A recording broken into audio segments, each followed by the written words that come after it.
వైసీపీలో అంతర్గత కుమ్ములాటలు మొదలయ్యాయా? జగన్ కి వ్యతిరేకంగా ఆయనకు అత్యంత సన్నిహితంగా మెలిగిన వారు పావులు కదుపుతున్నారా అంటే జరుగుతున్న పరిణామాల్ని చూస్తే అవుననే సమాధానమే వస్తోంది.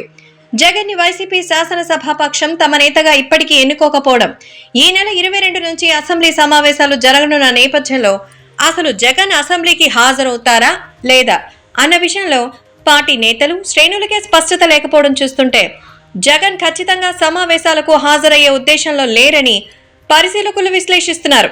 సభలో కనీసం ప్రతిపక్ష హోదాకు అవసరమైనంత మంది సభ్యులు కూడా వైసీపీ నుంచి ఎన్నిక కాలేదు.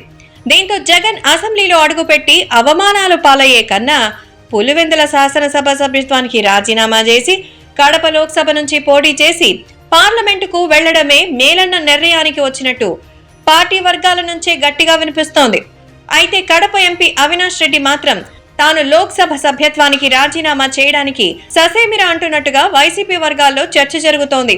తాను పులివెందుల అసెంబ్లీ సభ్యునిగా రాజీనామా చేసి ఉప ఎన్నికలో అవినాష్ కి పులివెందుల నుంచి పోటీ చేసే అవకాశం ఇస్తానని జగన్ ఎంతగా చెప్తున్నా అవినాష్ వెండం లేదని కడప జిల్లా వ్యాప్తంగా ఒక చర్చ అయితే జోరుగా సాగుతోంది. గతంలో పలువురికి ఇచ్చిన హామీలను జగన్ విస్మరించిన సందర్భాల్ని ఉటంకిస్తూ అవినాష్ కడప లోక్సభ స్థానానికి రాజీనామా చేస్తే తన బతుకు కూరలో కరివేపాకులా తయారవుతుందని అనుమానిస్తున్నారని అంటున్నారు.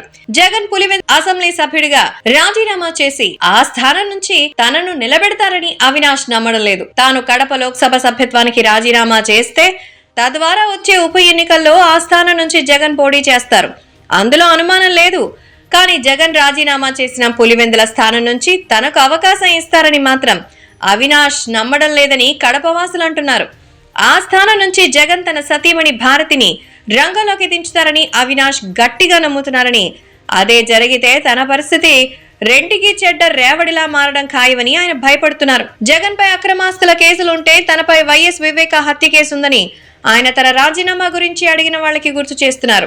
మొత్తం మీద కడప లోక్సభ స్థానం నుంచి పోటీ చేసి పార్లమెంటుకు వెళ్లాలన్న జగన్ ఆశలకు అవినాష్ రెడ్డి ఆదిలోనే గండి కొడుతున్నట్టుగా కనిపిస్తోందన్న చర్చ అయితే వైసీపీ వర్గాల్లోనూ కడప జిల్లా వ్యాప్తంగానూ జోరుగా సాగుతోంది.